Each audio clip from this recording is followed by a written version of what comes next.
Dernièrement, j'ai reçu, pour l'anecdote, les évêques de la Cinco, le jour où ils ont élu leur nouveau président, leur nouveau bureau.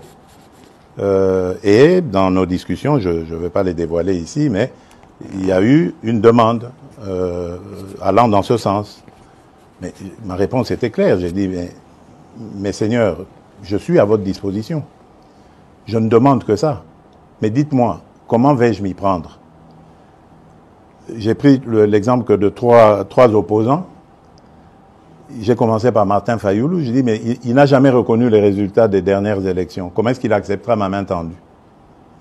Moïse Katumbi était prêt à faire la même chose, ou il avait même fait la même chose, mais grâce, évidemment, à la pression des siens, il a accepté qu'il rentre dans les institutions, mais lui reste borderline.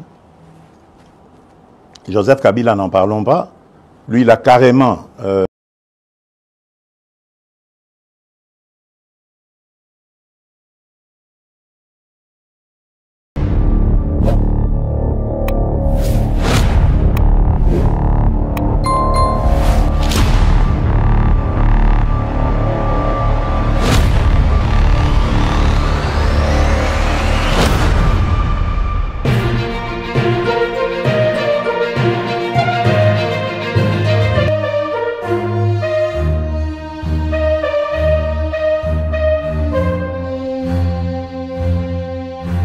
la République démocratique du Congo, bien évidemment, à travers le monde, en suivant l'émission Debout Congolais. Merci Bandeko Nangai ya Congo Mobimba. Merci Nabino pour la fidélité, paix, confiance au Yobozo continuer ko pesa biso po. Tome Melabino Basango ya République démocratique du Congo. Natombele bino penza. Boye imalamu na kati ya émission Oyo Debout Congolais, émission Nabino, émission Nangai. Émission Oyo etombolaka bendele ya Ekolo Congo. Ceux qui pendant zali en direct et que ozolanda biso à partir à Kinshasa, commencez déjà à partager les lives de cette émission, partagez massivement, likez, partagez, likez, kotika voisin qui dit baté. Voisin, il faut pas éclairer le kola yo. Rituel et sengaka biso ko rappeler na ba commun des mortels que justice yanzambe iratakate. Justice yanzambe moto mokote a échappaka na contrôle nango soki pendo ko sala ka mabe okanisi ke ozali ko dusula biso bazomona yote to po ko sala nanko okanisi ke ozali tout puissant. Sache-le bien que tôt ou tard tu finiras par payer les prix de tes actes.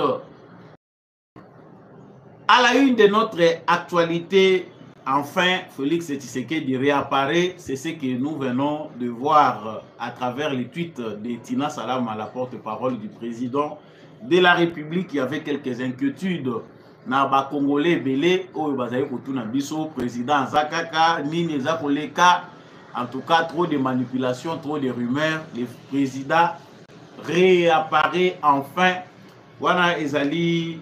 Bonus Otoko Bananango, émission ya Mokolo ya Lelo, Félix Tshisekedi est en très bonne santé. Azalaki na ambassade ya République démocratique du Congo na Belgique. Kuna ipa iwapi asali apparition na ye selon Tina Salama akozala pour bientôt na kati ya mboka. Partagez les lives s'il vous plaît. Bandeko déjà vous rejoindre biso na live Oyo. Veuillez partager massivement na bandeko bazali ko rejoindre biso.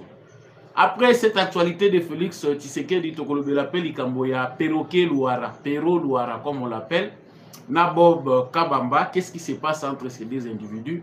En tout cas, l'actualité n'a pas été abondante dans le sens où on a pour Nakolobela, Likamboetali, de Konabiso, Oyo Perro Louara. Est-il dans la famille rwandaise? Est-ce que Perro Louara Azali désormais adopté par les Rwandais qui vivent en Belgique?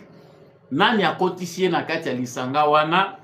Est-ce que ezali complot ya ba service de sécurité rwandais ya ko intégrer ba journalistes congolais au bazali ko kima République démocratique du Congo sous prétexte que bazali ko poursuivre bango ko kotisa bango na kati ya service ya renseignement rwandais? Samba Olonga azali ko lobelango na kati ya émission Oyo. L'actualité c'est aussi le ministre de la Justice Constant Moutamba qui vient de mettre en place une commission nationale mixte chargée d'enquêter sur la mafia et les manœuvres dans les pratiques judiciaires. Commission on est travailler sur l'ensemble du territoire. Il y a la République démocratique du Congo. En tout cas, ils ont des défis monene. Les kanisi oyeuti kozwama nandeko na biso Constant Mutamba, ils ont faire réfléchir batebele est-ce qu'akokoka quels sont les moyens à sa disposition, est-ce que kozalaka kazo gratter topé ya solo penda makambo solo nde tozali kozela par rapport ya mesure wana ye azui samba olonga ndenge boyebi akopesela ngo penda poto fungola nteke toyeba nini penda ezali à travers décision wana munene. L'actualité c'est aussi le Sénat. Tolobelaki yango lobi mais tokolobela ngo na lolenge ya mokuse lisusu. En tout cas na Sénat l'UDPS présenter son candidat à la présidence du Sénat. Il s'agit bel et bien de monsieur Afan Idrissa Mangala oyo auti na kindu kuna yende mutakoza la candidat ya UDPS na présidence ya Sénat. Baati Lukwebo n'abdique pas, Baati Lukwebo azali candidat na deuxième vice-présidence ya Sénat. Ya lembita zana no makasi comme Pepe Mboso Baati Lukwebo yepe azali toujours na kati ya course wana. Nous en parlons tout de suite dans cette émission. Le général Kilimba Limba, commissaire provincial de la police congolaise, a déposé plainte contre notre confrère Joël Kitenge pour diffamation, outrage à la police nationale, intimidation, imputation dommageable, chantage, trafic d'influence. Ndeko Joël Kitenge asengaki bolimbisi alobi ba propos na ye ezalaki kitoko te ya alobi penda atalisi ki azali kosenga mawa pardon ya numéro 1 ya la police ya ville ya Kinshasa, mais ye azongi simate apporter ye plainte esengeli asamba pona ba forfait na ye à commettre. Nous allons aussi commenter en passant comme bonus ma prophétie est belé na Congo de Azarias Ruberwa. On ne sait pas vrai ou faux. En tout cas, selon ce qui s'est dit, de Azarias Ruberwa le bibo sambe la makasi pona mboka ya moni pendaki makile zali kotanga amoni day national serke ya munene za ko kita drapeau en berne iza makambo ya Azarias Ruberwa amoni et puis en passant azali pasteur ye penda za ko senga na bino bandimi bato yo bokroya ka bozala ba même conviction lokola ye bo sambela pona ekolo parce que amoni mabe liboso ba trouble makambo akilikili tokolobela ngo comme parenthèse na émission oyo aza payé moko te ba passer musupe ba kolobaka yango ndenge kaka ezalaki na début ya mandat ya Félix Tshisekedi. Na tombeli bino encore une fois de plus boye malamu na kati ya émission Debout Congolais. Présentateur na bino azaka ye wana moko oyo boyebi Samba Olonga, des pères et des mères, justice ya Nzambe ratakate aux en direct bandeko na ngai Kabola live oyo na voisin. Merci na bandeko bozolanda biso depuis Luanda na Angola, bandeko bozolanda biso de partout. En tout cas, s'il vous plaît, veuillez partager les lives avec les voisins, partager dans vos groupes WhatsApp parce que actualité na biso solo elingi et banda. Enfin, Félix Tshisekedi a réapparaître. Vous voyez que sentiment na émotion batiaka ngo na plateau te okabeli yango muto ya zakane na bolingo mboka te akosakana nango akoyoki loma wate. Pendant ce temps, tu as vu qu'il y a de cela presque 3 ou 4 jours oyo batebeli bazana ba nouvelle te ya tata mokonzi ekolo. La manipulation, les rumeurs vont bon train. Na Congo, il y a Félix Tshisekedi. En tout cas, Batubaza Komituna, Tshisekedi aza en bonne santé ou pas, Baibisaki Biso Kazako Bela. Bato Bazali, ba spécialiste, il y a dramatisation, ba spécialiste, il y a désinformation, ba lokoti yango. Chacun interprète à sa manière et surtout qu'aujourd'hui, à travers les réseaux sociaux, Biso Penyon Sotozali pour s'exprimer. Tout le monde veut les buzz. Mususu aza ko lukango na lolenge ya mabe oyo koko kwesa bandeko mususu ba crise cardiaque. Soko za maître ya ba émotion na ba sentiment na yote en tout cas na Congo. Okoko kufa na yo pe piquer pe crise ya AVC po kufi. Ba komi ko tuna bazolandela kindoki ya famille alors que za ya ngote. Tina Salama vient de publier cette photo. Je pense que Bandego Boromo Nango les a déjà dans les réseaux sociaux. C'est cette photo qui vient d'être publiée par notre sœur Maman Nabiso, porte-parole, il y a président Félix Tshisekedi. Tina Salama a publié photo wana atalisi que Félix Tshisekedi wana na photo wana Bumoniye ezali na ambassade ya République démocratique du Congo kuna na Bruxelles na Belgique. Donc ezalaki déjà occasion pour naye ya ko s'enquérir ya ba nouvelle ya représentant la République démocratique du Congo kuna na Belgique. Il sera pour bientôt de retour au pays, mais avant zonga ako sala interview moko topé ako loba na radio Top Congo, pays peut-être sur Top Congo remplacer RTNC. Il faut que yoka rappeler sonne na RTNC amo. Le président de la République s'exprime na ba média moko privé, basi bazwa na bango rôle ya RTNC. Donc pour fermer cette parenthèse triste, ngai awa nazwaki ba message ya batu bazoyebisa ngai Tshisekedi aza wapi. Est-ce que makambu pero luarazo loba eza ya solo to eza ya lokuta? Santé Tshisekedi eza ndenge nini? En tout cas, bandeko na ngai, on ne peut pas souhaiter du mal même pour son ennemi. C'est vrai que Tshisekedi a des adversaires politiques. C'est vrai que tout ce que Félix Tshisekedi fait, tout le monde ne peut apprécier de la juste valeur.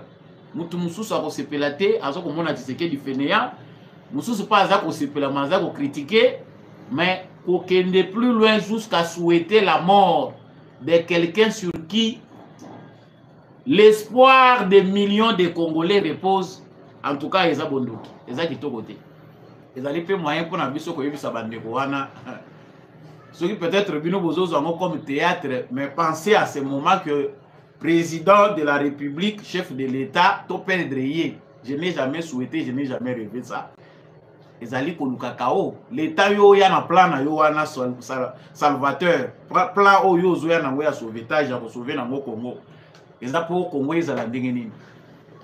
ne peut jamais imaginer ça. Mais tu sais que tu vivras à peine à Bandoki, mais il faut que tu soni. Il y a exposer haine na yo na place publique. La haine n'amène nulle part. Ceux qui viennent à Bisso Martin Fayoulou, à chaka haine te na kati ya makamuna ya politique azaye pour ça, peut-être na moment tozoloba, il aurait gagné plus parce qu'Azaki pe Mouto il a contribué à la scène politique congolaise. Mais le cas la haine qui a remplacé Bolingo, il se retrouve aujourd'hui nulle part. Bato balanda qui le cas la banzinzi, va disparaître dans la nature. Les loba musu balingi ko sentir à taille. Ah comédien wana aventurier, mais ils l'ont soutenu à 100%, avec l'espoir qu'en tout cas Martin Fayoulou a reçu la mission à Rokambo. En tout cas, bon rétablissement na président de la République Félix Tshisekedi. On sait maintenant s'assurer que Azali est en bonne santé. Ba commentaire mususu to bombi yango nasuka ya émission oyo sango nazali koya nango awa. En deuxième lieu ezali likambo ya Bob Kabamba na Pero Luara. Vous savez que moi dans cette émission je n'aime pas citer les noms des gens. Bato bazali important te omoni ko totanga ka bakombo na bango ezali ko rendre bango important, mais supporter néanmoins na émission le loto tanga kombo ya Perroquet Luara na na benga ka edengwana. Ce monsieur là qui fait du buzz derrière les injures, derrière notoriété où il a se construire na ko kritikaka topé ko lubaka ba fausseté vrai ou faux on ne sait pas sur la famille ou la personne de Félix Tshisekedi exagère. Mais aujourd'hui, Assi a dépassé limite. Il y a Kokoma ennemi, il y a patrie. Ils sont nombreux comme ça des Congolais qui s'illustrent na façon na bango ya kosala makambo. Baza Kokoma ba ennemi ya Congo. Pero Luara vivait dans un autre pays. Je ne sais pas, il était en Angleterre, Azaki dans un pays nini, il n'y a pas de précision sur ce point. Mais tout le monde qui est récemment allé en Belgique. En Belgique, Azalaki demandeur d'asile, réfugié politique, tout ce qu'il a pu faire là. Atandaki Moulongo.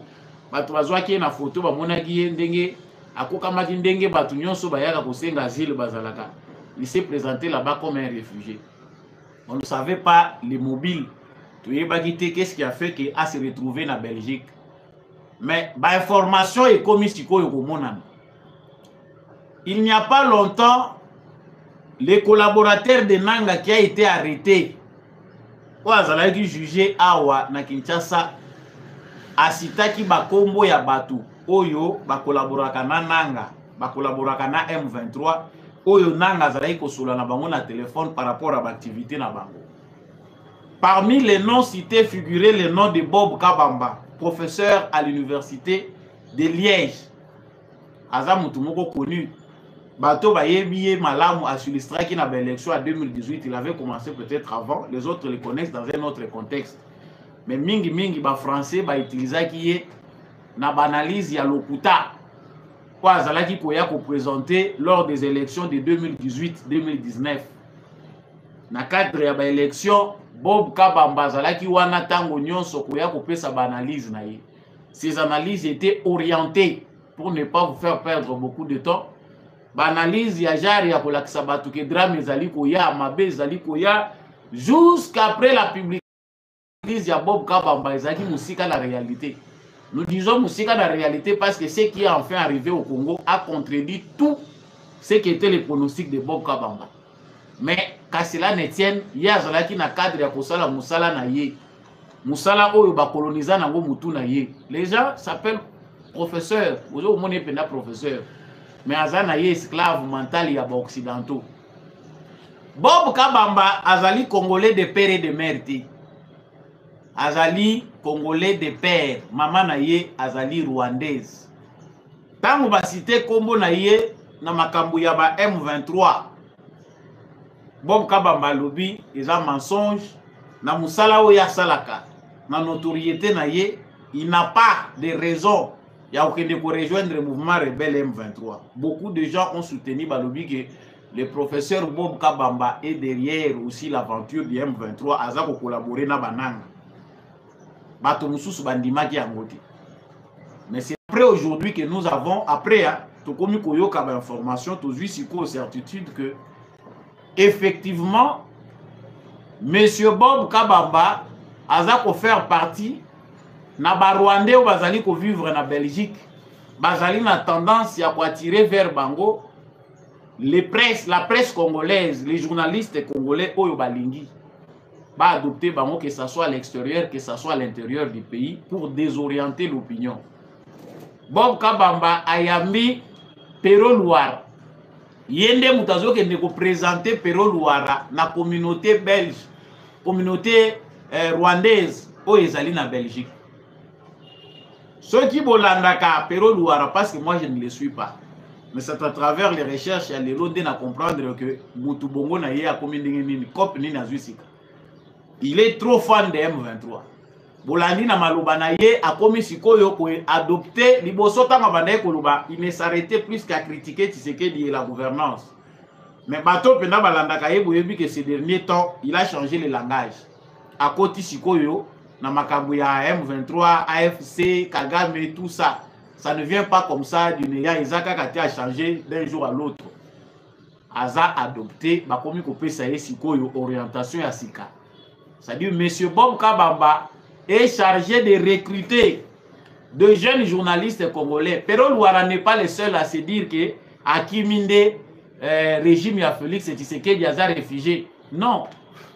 Ba journaliste mususu pe bazali oyo ba bendi bango ba invité bango ko invité abimi na ye par la grande porte à se retrouver na Belgique, à se retrouver na France, a commis opposant à Tshisekedi. Il s'est dit qu'au Congo dans un danger. Ils sont payés par les services de renseignement rwandais. Pour Moussala ya Rwandais Angwana. Ils savent que les Congolais ont faim. Les Congolais ont un sérieux problème de patriotisme. C'est facile aujourd'hui. Il y a qu'à utiliser Congolais contre Mboka Naye. C'est très simple, les alliés faciles. Et puis, les Congolais vont utiliser les Congolais balala kanzalate. Des Congolais qui ont du pain, qui ont de l'eau, qui ont tout ce qu'il faut. Mais Bazali n'a facilité à trahir Mboka Nabango. Mais c'est Pero Luara, oh, biso toyoka selon l'information, qui a quoi ya maladie andeke. Moutayebi sabi so ngo eza pasteur muko nezanga ité. J'aime pas trop entrer dans les polémiques. Na ebité tant muto asala ka sport mingi soki pe maladie andeke diminuaka ou bien isilaka na yebi pété. Oto moni avimbi koto likolo mingi. Tant azo vimba wana likolo peut-être que ba risque ya ba maladie cardiaque na ba nini azaku mikolo. Vraiment c'est un bon sportif pour ceux qui aiment bien le suivre, mais c'est honteux pour nous en tant que pays. Biso tozali ko condamner pour les lois attend tozako ko touti ko commémorer o tozako benga génocide. Il y a comme ça des génocides ébélés na Congo, il n'y a pas qu'à Kisangani. On se pose la question, qui sont ceux-là? Baburo na biso eza banani. Nos bourreaux, ce ne sont pas les alliés Rwanda na Ouganda uniquement. Nos bourreaux, ce ne sont pas seulement les États-Unis, l'Europe. Nos bourreaux vivent aussi au Congo. Ba politiciens totanga ki awa oyo ba constituer ki mayo ya bato yo ba pesa ki ba beki na ba étranger pour ba exterminer biso. Les autres sont dans la classe politique congolaise. Mais ce qui fait mal, c'est que jusqu'aujourd'hui, la chaîne de l'aventure continue. Outre les Nanga et consorts, il y a des gens de la presse. Batumoko bazaï surpris à Komonage, un monsieur qui vivait ici à Kinshasa, un ancien de la radio Okapi, quitte Kinshasa pour rejoindre Mbalamoko Nanga là où il est en brousse. C'est un plan. Les recrutements continuent. Outre Perol Ouara qui a une bouche grandement ouverte pour Nalubakaka, insanité na ba bêtise, parce que le Congolais adore les bêtises. Ngai penda muto nazali makambo kotala na koko vanda natala mutoyo azali ko bimisa makambo qui pense dire des choses sérieuses mais à travers des bêtises. Muto aza sérieux ayeba makaki azoko luba makambo eza sérieux. Muto pas aza moins sérieux azoko luka baise pour manipuler les gens à travers l'aventure ayeba naka. Mais nous Congolais on ne sait pas distinguer la bêtise et les choses sérieuses. Là où il faut faire des bêtises, na bisika o esengeli o makambo eza na sérieux. Mouto azo associé makambo ya sexe na makambo ya politique, c'est un aventurier. Quand on parle des choses sérieuses, il y a l'angle sur lequel il faut se positionner. Mais on a tendance à croire que biso ba congolais on dirait ba komi ko programmer biso potos à la bazoba. Ba programmer ndenge nini, c'est-à-dire pour s'exprimer ouais bisa congolais likambo, il faut que tu sa bêtise na kati po et là ta base.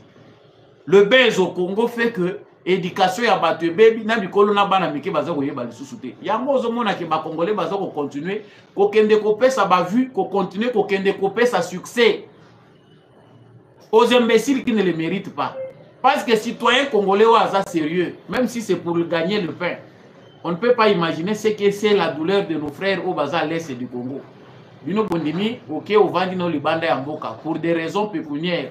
Pour des raisons de ton propre ventre, on dit na yo au sacrifier batu, au bimana ondeng ozako lubawana. Que monsieur Bob Kabamba soit conséquent. Il avait menti à l'obi que Makambouane est allié, il n'a jamais eu de rapport avec les M23. C'est un mensonge.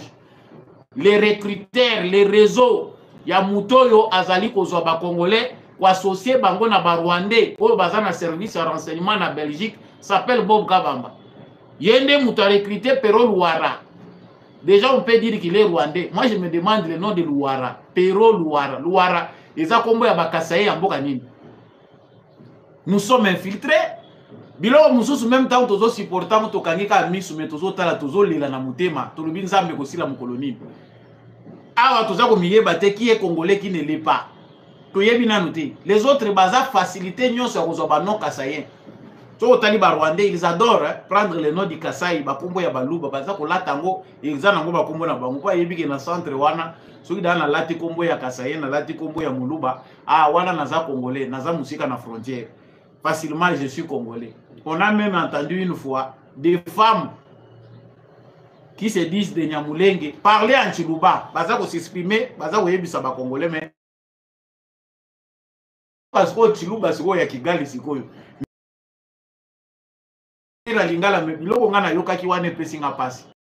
révoltant enfin ce qu'on est en train d'observer et couper sa biso kokoso. Mettons de l'ordre dans notre pays. Nous devons savoir qui est congolais, qui ne l'est pas. Monsieur le président de la République à qui nous souhaitons un prompt rétablissement, c'est la biso accent à la question Oyo. C'est quelque part aussi un échec. La gouvernance a Félix Tshisekedi pendant les 5 ans de départ. Les autres diront que les alliés ont un problème et les Kébélés. Et on peut aussi peut-être lui donner, moi doute Koloba que peut-être qu'il a raison que la question principale dans le moment où les alliés sécuritaires, Yango a kokité, kopé sa ba congolais nationalité, kopé sa ba congolais ba carte d'identité. Mais nous vivons dans une cacophonie terrible. Peut-être que Mouto a ça obligé à débattre l'eau, à kokali ko mérité té. Tobenga ye Congolais, ceux qui peut-être tout l'andela qui va détailler bien. Tata na ye nani, maman na ye nani, ba ye landenge nini. Ba Nikolanga bo edenga, même moi je cherche aussi à me retrouver. J'ai ça, ba de comment bazoe bisanga na Kasai, bena mulengi bazalaka. Bo edenga ipo na se rappeler na ngo sikoyo. Qui sont les bena mulengi di Kasai? Bandeko boye histoire malamu, aidez-nous à essayer un peu de voir cette histoire-là. Les bena mulengi di Kasai viennent d'où? Bazali banani, baza situé penda wapi actuellement. Est-ce qu'ils ont un lien avec les Banyamulenge? C'est une question qu'on m'a posée. Les historiens Batouboulanda Kabiso Batomaye, les basés belé les Congolais, aidez-nous sur ce point-là, nous devons voir clair. Ndeko Perroquet Louara doit savoir se respecter. Ba sentiment ya ba Congolais na ba émotion ba Congolais eza bilanga na yote. Les Congolais aujourd'hui sont victimes. Il y a manipulation, il y a batumoko bête. Il y a motozoye bisabandeko na ngai ba Congolais sélectionnés. Nous vivons les temps difficiles à l'ère des réseaux sociaux. Soko ko sélectionnaka te biloko nini yo ko kolanda, mutu nini yo ko kolanda. Oko kufa na crise cardiaque. Parce que tout celui qui informe ne le fait pas de bonne volonté. Tout celui qui informe ne le fait pas avec objectivité. Les autres sont là uniquement pour vous manipuler, vous pousser à l'extrême. Bango objectif na bango yangwana. Lorsque les Congolais sont dans la confusion, on a bango ba yebige, voilà, ba atteindre cible na bango. Cacophonie ezala, koto et Tshisekedi azo bunda na Kagame, koto ba Congolais bazo tirer Tshisekedi. Les étrangers s'étonnent. Mais plan na bango yango nde bomoni wana. Parce qu'il y a des Congolais qui sont payés pour semer la confusion au sein des Congolais. On se demande, il y a la guerre ou il n'y a pas la guerre? On se poser question. Bitumba ezali na Congo, tu es na Congo. Le Congo est agressé ou pas? Ils ont coupé sa passe. Ils ont coupé sa passe. Tshisekedi est obligé de lutter contre les Américains et les Européens qui veulent le prendre en otage. Balingi ko coincé pour mandat na ye et réussir te peuple balugela ye. Tshisekedi est obligé de lutter avec les présidents africains. O pe basi bambwata pa na occidentaux ba yebi ke Congo eza bilanga na bango. Le même Tshisekedi est obligé de lutter, combattre ses propres frères qui ne veulent pas que le Congo s'organise parce que bango ba kozala misika te na scène politique. Comme ce sont des aventuriers, l'aventure doit continuer au Congo, va continuer au sakana na biso ndenge balingi. Oyazana bo sosoli ya ko comprendre na ye que na Congo tozaka ba victime te ya masasi, tozaka ba victime te ya pillage ya ba ressources naturelles, mais tozali pe ba victime ya minduki numérique. Oh lelo jusque là, il n'y a pas un plan gouvernemental pour lutter contre ça. To beleli to lembi. Bato bazolia kambonga Tshisekedi ofele, baza koyeba te que guerre eza makasi sur le plan numérique. Biso to bandaka kolubaka ka ofele, bato baza ko nginda na sima Tshisekedi, baza ko continuer na bango kotonga bandako ya minene. Mais la communication ça se paye, ça s'organise. Lelo soki mboka na bino bozo ko organiser ba média te. Boza na contrôle ya malamu te ya oyo eza koleka na ba réseaux sociaux. Mais la population de ces pays-là ekozala gérer te. Botanga mikanda, la démocratie à l'ère du numérique. Démocratie na tango ya numérique ekozala ndenge nini? Comment les dirigeants doivent se comporter à l'ère du numérique? Comment un plan ekoyi ko salema? Ezaka ka maluba. Bozo loba, banda bo banda ko loba. Action pe ya ko mona na te. Na ba ministère ngo boluka kanini? To loba o to loba te. Mais mbongo bozo nango, bozo ko utiliser ngo na nini? Aucune action qui vise à stopper la manipulation via le numérique. Comment faire pour que les Congolais basent à la manipuler? Les Rwandais ont compris. Des millions de dollars sont mis en jeu par le gouvernement rwandais chaque année. Il faut voir le contrôle. Et ils le manipulent. Mais vous pouvez même utiliser ça pour orienter les gens de manière claire. Former des gens au Bakoki, Kosimba numérique, au Congolais, manipuler les Russes. Bazali na ba réseaux sociaux ba américains ba européens ba yebi ke Congo eza nango bilanga esika mutu nyonso akoko salo ya lingi oya zana bo sosoli ya ko comprendre akoyeba de quoi il s'agit. Là j'entre dans un nouveau chapitre ezali chapitre ya ndeko na biso oyo tozo continuer kobwakela ba fleur à la personne de Monsieur le ministre Constant Moutamba. Constant Moutamba azali ko continuer ko émerveiller biso, mais pas encore dans le fait, mais dans les intentions. Les intentions sont très bonnes pour un jeune ministre de la justice. Il fait la fierté à ba jeune Otozali, même s'il ne vient pas aza ko na ba conviction tena ba combat au biso musuto bunda, mais on sent que aza mutu moko na souci ya ko apporter un plus pour que justice congolaise ezonga na esika nango. Constant Moutamba a tient en place commission nationale mixte chargée d'enquêter sur la mafia et les mauvaises pratiques judiciaires. Les attaches facilitées. Wana pende za bitumba otie penda chargeur ukoti si masasi ndenge sengeli. Ponzelo zokende. Oyebite soki liwe ko okotela yo wapi. Alobi commission wana et qu'on travaille sur l'ensemble du pays. Atiepe numéro à téléphone. Na autant un numéro à téléphone pour n'abattre basu communiquer, télécommuniquer. Vous pouvez encore l'avoir sur les réseaux sociaux. Vous n'en avez pas, écrivez-moi sur WhatsApp, je vous l'envoie. Le numéro c'est le 083 0085 196 083 0085 196. Et ça numéro bâti officiellement na communiqué. Il y a ministère, il y a justice. Pour n'abattre au union sur bazali victime. Il y a mafia judiciaire, il y a ba mauvaise pratique judiciaire.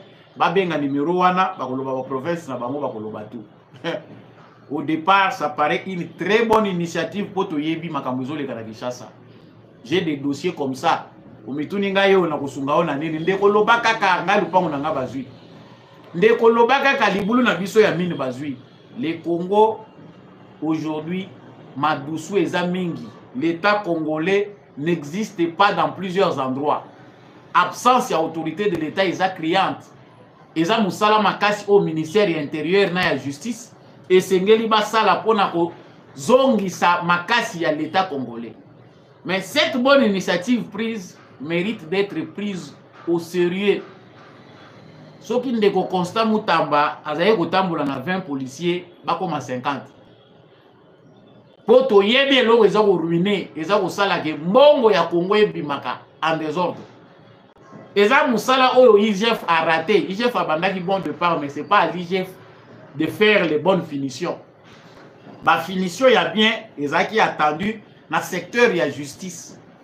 Mais awa lobi que il faut siko ko banda ko traquer bango partout na ba parquet, na ba juridiction nyonso. Qui sont à la base.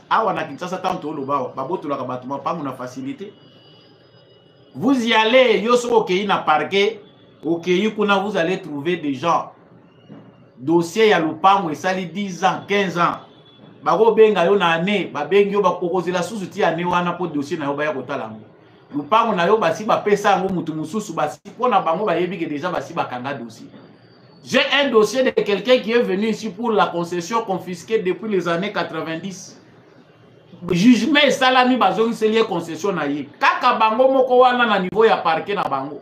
Basali sous aventure, quelqu'un d'autre vient, il confisque concession ya 60 hectares. Abotoli yango bandi ko kata mapango. Azuna basoda atina kati. Ale bazongi si ekende ko bandela procès. Ba procès ya mapango etondi na Kinshasa. Ba procès à escroquerie oyo ba juge nde ba véritable escroc ezali. Je donne raison à un blanc qui nous disait dans une vidéo devenue virale dans les réseaux sociaux que l'avocat au Congo ça ne sert à rien. Bato ti lelo ba engagé ba avocat na Congo, ceux qui ba yebite peut-être azo engagé avocat pour la démarche le lenge nini ba kenda ko corrompre juge. Mais dans la réalité, l'avocat ça ne sert à rien. Yango Tshisekedi yemo ba conclure na kosuka lobi. En tout cas, la justice du Congo est malade. Et Ngaï Nabakisi est gravement malade. Si la justice élève une nation, il y a une nation qui est par terre à cause de la justice. À tous les niveaux, c'est le problème de la justice. Au Kenya, dans le secteur, il y a mine. Ce sont des milliards que nous perdons chaque année. Ils ont s'évader. Batu ba créer ba circuit na bango na ba magistrat, ba juge, ba parquet, ba cours et tribunaux. C'est-à-dire les gens ne sikate o yo okende kolandela yebo yozwaye. Ndeko Constant Moutamba, s'il faut bien le dire, nous demandons que sa sécurité. sécurité naye bakisama. Que ceux qui savent prier, parce qu'au Congo, les autres ne savent que prier. Prier pour ces jeunes qui est notre congénère, Azali frère, Aza congénère. Ils sont rares de trouver des jeunes Azali na volonté politique ou Yaza Nangoana. Il ne vient pas du camp politique de Félix Tshisekedi, mais c'est un tout petit miracle. Oyo et pour na komeka ko la Musamakam. On se demande tout ce temps ba ministre de la justice ba bandai ko lekawa Musala na bango ezalaki nini. On se pose la même question. Que le président Félix Tshisekedi lui donne le vrai moyen. Pour bandaka boy. Après ba conseiller président ba bandi ko affaiblir yé. A eu décision telle Kotoyo via des conseillers ou via des balobia on a conseil supérieur à magistrature marge à manœuvre na yé za bouquet. Ce qui kuna ba trancher na ndenge na bango na ba dossier na bango, il n'a pas la force d'aller s'imposer là-bas. Il faut aussi que le Parlement congolais puisse se baser dans le dossier. Quand on entend le Parlement, on a lobby.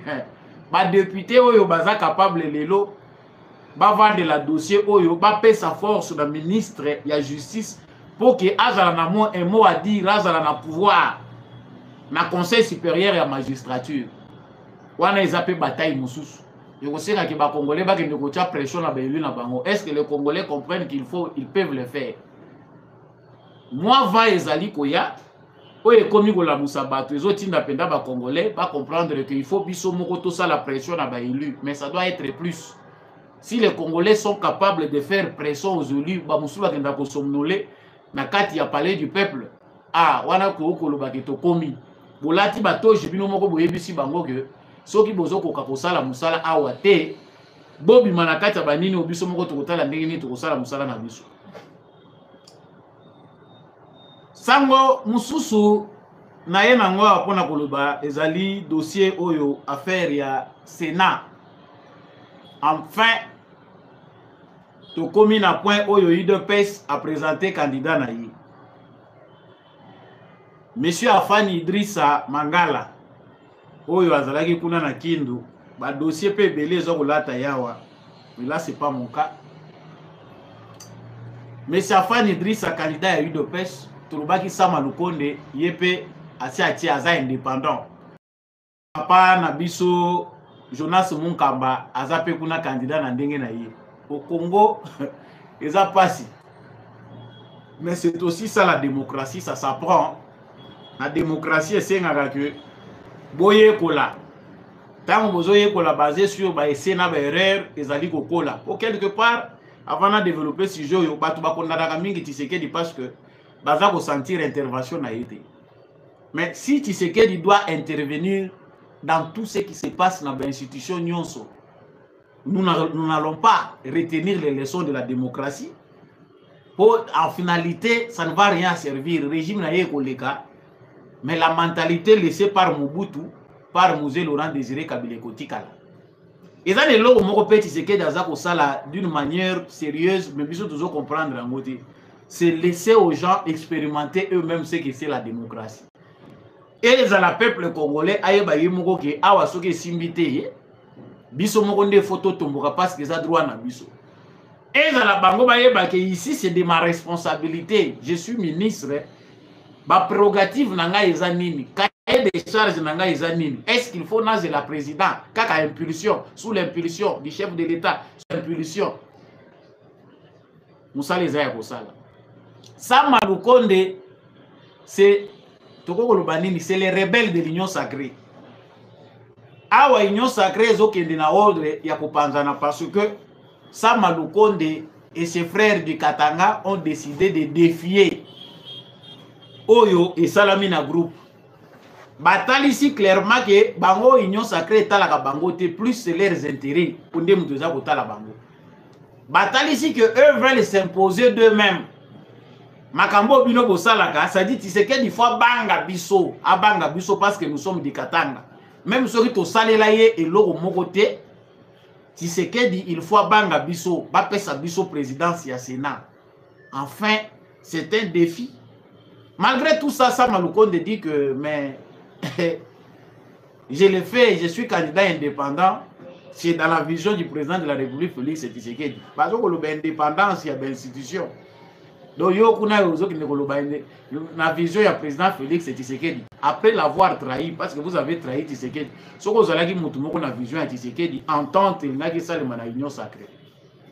Aussi, l'union sacrée, là où Tshisekedi a gagné en créant l'union sacrée, c'est lorsqu'il a fait un front commun pour empêcher que plein occidentaux, européens, dans l'élection à Congo ait échoué.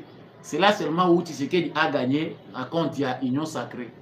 Mais dans le cadre de la gouvernance, dans le jeu politique congolais, l'union sacrée ne servira pas à Tshisekedi. Les politiciens congolais, dans la maturité, il y a intérêt généraux en avant, il y a intérêt après. Parce que l'intérêt est à l'union sacrée. Tous 8 ans et belé à l'Assemblée nationale. Tous les sous temps et belé à le bureau et Sénat. Awa toza kolubawa, même s'il va à Kangami na yena IDPS, Bahati Lukwebo revient aussi comme Pepe Mbosso. Yé pa yé à l'obi lokola Mbosso kuna na l'Assemblée nationale, a outil président, a commis deuxième vice-président. Moi aussi à mon tour, je peux quitter du président à Sénat pour na comme deuxième vice-président à Sénat. Libérez le pays s'il vous plaît. Bah, Congolais, un comité à freinage. Moi, je me demande, les Congolais vivent ou ils ne vivent pas. Même bateau avec ce qui se passe à l'est du Congo, avec ce qui se passe dans ces pays, bah, problème tout ça dans le 1, 2 individus, 3, 4, 5 prennent le pays tout entier en otage. C'est comme si on n'a rien fait. Donc, il est prêt même à manipuler les gens dans la province. C'est moi ou rien. Ça m'a le code pour lui. Il veut manipuler la Katanga. C'est Ngaï ou rien. C'est-à-dire, ceux qui battent ça m'a le code, c'est-à-dire, respecter Katanga. Bahati Lukwebo aussi revient. Attends, moi, je président du Sénat. Allez, au Longwe, au boy, au Longwa, non, na bureau, ana. Au Tikalika, na bureau, ana, il faut comme vice-président. Ah! Au Kokoleka. Ambitionné comme président de la République. Ça, c'est quelle soif de pouvoir. Les Congolais, il faut baser la prise en otage jusqu'à ce point. Bande Konangaï, nous les méritons. Toza qu'on méritait en gros. Attends, une année, 2 ans, les Congolais sont prêts à supporter ça. Les Andengé na biso basali la biso. Parce qu'au finish, moi, je ne comprends pas. Le même figure, ne moutezui kamboka en otage, ils ont continué à balouker. Moussala ya Bahati Lukwebo expérience. Expérience ni yoko mimela biso wana. Pour au travail ndenge nini lo nini ya malonga yo salaki kuna yo sama lukonde lo nini ya malonga o salaki na primature o yo ya komemela biso na Sénat ya makasi mingi. Bahati Lukwebo tango salaki président Sénat, qu'est-ce que tu as fait de mieux pour que tango comme deuxième vice-président de o ya ko pese la biso lisusu makasi. Ça c'est un défi lancé aux jeunes Congolais. Na bateau pena nous exercer la politique congolaise, vous comprendre que il faut batailler dur pour inverser cette courbe des antivaleurs. Bateau bazako incarner antivaleurs, bazum beaucoup en otage, ba vandi na bango na ba institution, ils sont libres parce que chaîne ya manipulation ezanango. Mbongo bazako piller 1 million parce que eloko ni Bahati Lukwebo bazoluka. C'est un commerçant, la logique est commerciale. Tant on a continué à gagner ba millions pour na bureau Sénat wana vision na bango ezaki les millions tournent autour. Ah, bazako banda watoyoka qui déjà dans l'Assemblée nationale. Vision ezaki ya caméra en premier lieu de construire un grand hôpital pour na ba agent na ba fonctionnaire ya Assemblée nationale na parlement nyonso. Il va convaincre le président Félix Tshisekedi pour que ba appuyer bango pour pas pesa bango ba moyen. Un hôpital uniquement pour na bango, pas le peuple congolais. Donc awa ndenge bazabo déjà ba bandi ba calcul bazako tala. Quels sont les projets qui peuvent ramener les moyens? Les projets comme la Bango pour babanda ko lancer, il suffit qu'à babanda session pour vacances on peut toujours tourner. Ça sert à quoi les 2 chambres? Tant que les pays est en guerre, après 3 mois, et s'il y a des vacances, 3 mois, bavandi na bango. Les autres vont en Europe, les autres vont chercher, na village, on a construit le temple. 3 mois de vacances, 3 mois d'île. Est-ce que pour la ligne Bago Koyo Kanate que va vendre là-bas dossier en boca important pendant que le pays est en danger. Et ça, ça passe. Tout ça, nous le méritons parce que nous ne savons pas réclamer. Vous êtes en direct, veuillez liker s'il vous plaît, vous liker, vous partager. Merci. Merci Nalobagi Angolobi que la crise au sein de l'UDPS gagne petit à petit les structures, les institutions du pays. Les vides se fait sentir. Crise, il y a hors de toute organisation dans la UDPS, les alliés peuvent poser problème dans la scène politique. On ne sait plus à l'UDPS qui contrôle qui gère qui parle au nom de qui.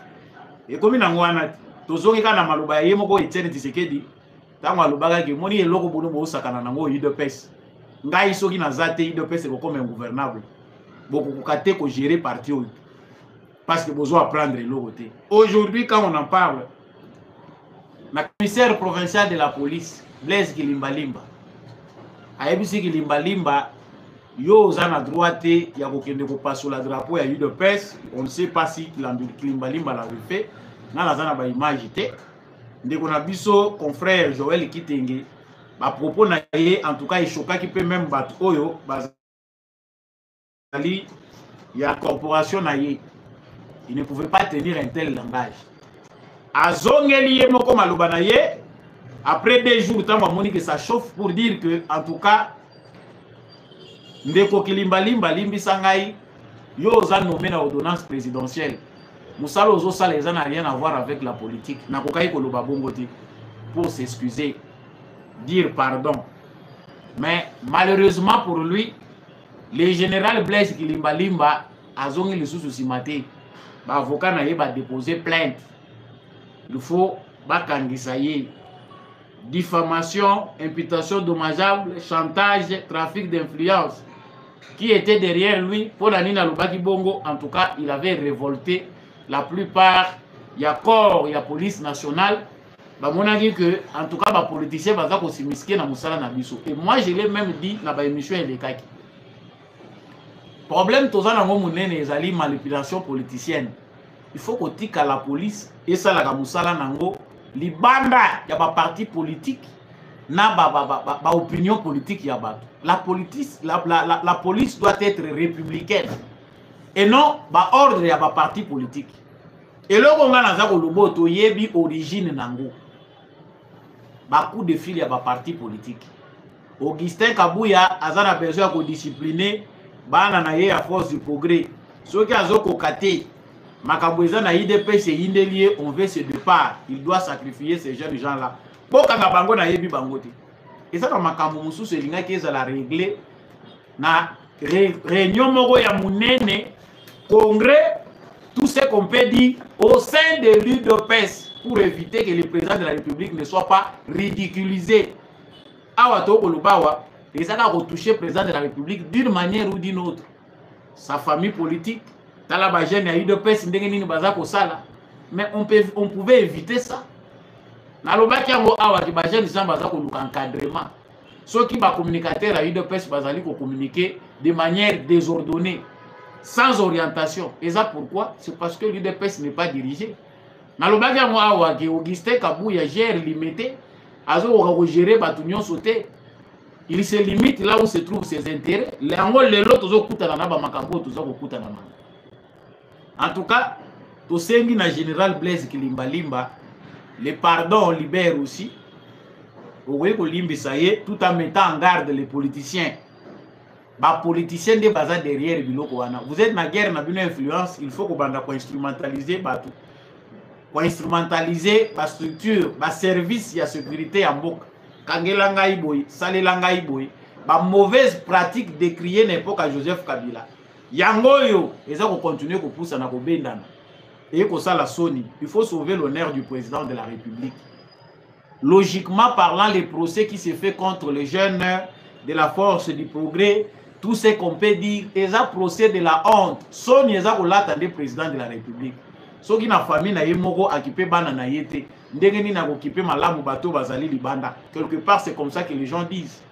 Mais qui sont censés s'occuper de ces jeunes? Banani baza censé ko recenser bango. ko matriculer bango na par rapport ya parti baza na carte nani yango azali membre ya UDPS nani yango aza membre ya UDPS te mutu akokoyeba bango aza te UDPS eza koyebana na bilongi mutu na tout le monde peut se réclamer de l'UDPS.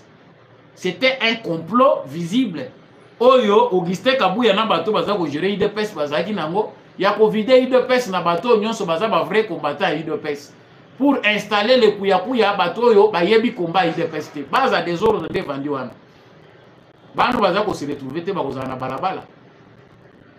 Moi je pense que Zali important ministre et intérieur Jacquemain Chabani asala pe we Zali pe musala na ye la police il faut ezala apolitique libanda asipa lobaki yango ayebisaki déjà Blaise Kilimbalimba zala libanda ya ba conflit kokota yango te biso pe topesaki conseil papa Blaise Kilimbalimba soko lingo diriger bien boya ba coup de téléphone tout monde qui général moko ya ngambu ya Brazzaville obanda ko lobaki aza ko discuter na ministre ezaki pa na biso te oyoki ke mutu aza na la police azali kozongisa na ordre ministre oyo ezali na ba prérogative na ngai te kobenga ngai te yo te mutu ko kobenga ngai po yebisa na qu'est-ce que je dois faire. Mais notre police loko les en envoie la merci ya ba politiciens on peut voir du n'importe quoi.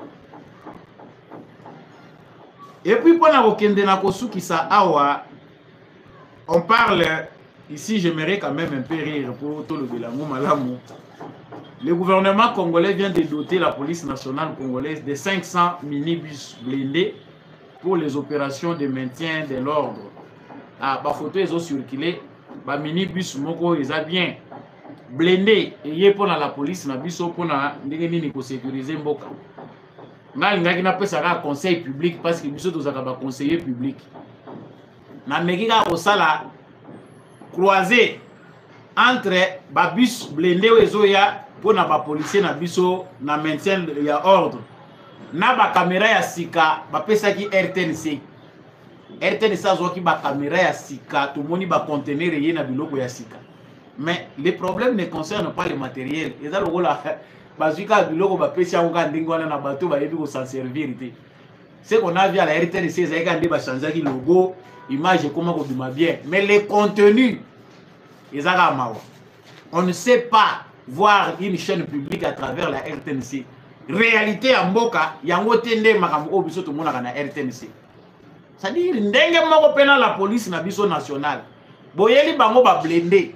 Boyeli bango ba bus blindé ndenge ezali ko bakisa mebele ko tambola à travers toute l'étendue du territoire national. Aussi longtemps que ba policier na biso bakozala formé te, bakozala professionnel te, eza mawa. La plupart des policiers sont au côté na ba cité, na périphérie, loin du centre-ville. Pour na centre-ville, ndeko mona ba policier baza bien. Pour mona ba policier baza correct, tenue normal, makambo ebele normal, kaka o baza tout autour ya ba ministre na ba haute autorité. Mais kota siko na cité o mona ba policier o baza pembeni ya peuple. À défaut, on confondre bango na ba kuluna.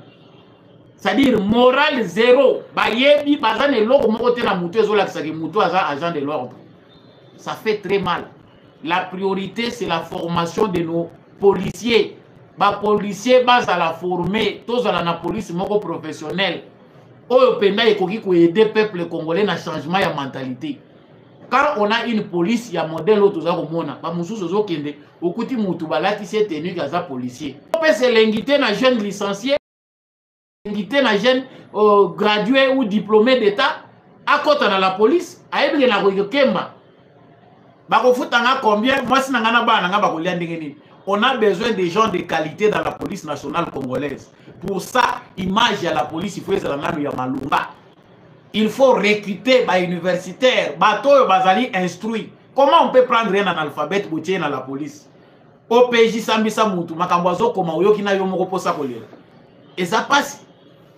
C'est ça le vrai problème auquel nous devons nous attaquer. Ce que du matériel à Sika, au PJ policier Oyo.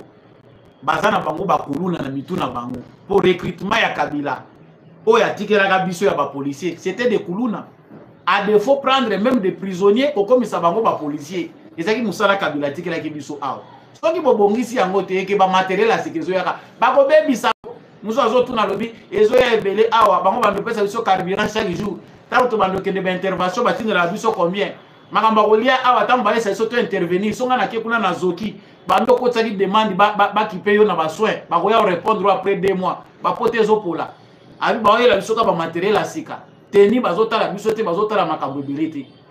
Interrogez vous-même les policiers, vous verrez que la priorité c'est la formation. To former ba policier asika o ba ko permettre le changement ya mentalité. Émission ya mokola lelo et komi na suka.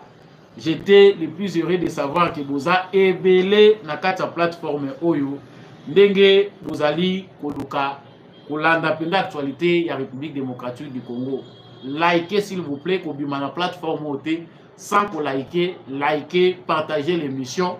On reste congolais, on est debout. L'important est d'aller bender les koyate. Ngai pona ngai soki congolais a commis penda ya solo révolté mature congolais sosoli ki l'avenir est entre nos mains. La mission est accomplie. Merci Nande Kombi à chapeau. Avec na sima caméra pe na réalisation pour cette émission comme la bino. Matondo mingi pe na ba nyonso oyo bo encourager Kasamba Olonga l'apôtre Gérard Kabeya Tchovo. Merci na l'homme de la vérité des urnes, Jean-Louis Timbalanga. Merci à papa Michel Lumakaso, papa Boniface Mpunga, papa Maurice Kikangala, papa Freddy Ngwama, maman Bill Bilonda, maman Lisette Mombendou, maman Anima Samba et tous ceux qui adorent cette émission. Dengue Bozala qui est belé en ligne, que vous nous suivez des États-Unis, de l'Allemagne, Bolandi Biso na Bukavu, na Goma, na Lubumbashi, na Ngandanjika, na Mbujimai, na Kananga, na Luozi, na Matadi, Boma, Kinshasa, Bozana Mbandaka, Bozana Bokungwikela, na Lubefu, na Sankurukuna, Bozali est belé à travers la République démocratique du Congo. Je ne peux pas citer Bissikanyon sur Bozali. Je vous aime beaucoup. Continuez à partager cette émission. Abonnez-vous si vous n'êtes pas encore abonné. Congo na motema, Wazalendo na motema. On se retrouve prochainement avec une nouvelle émission.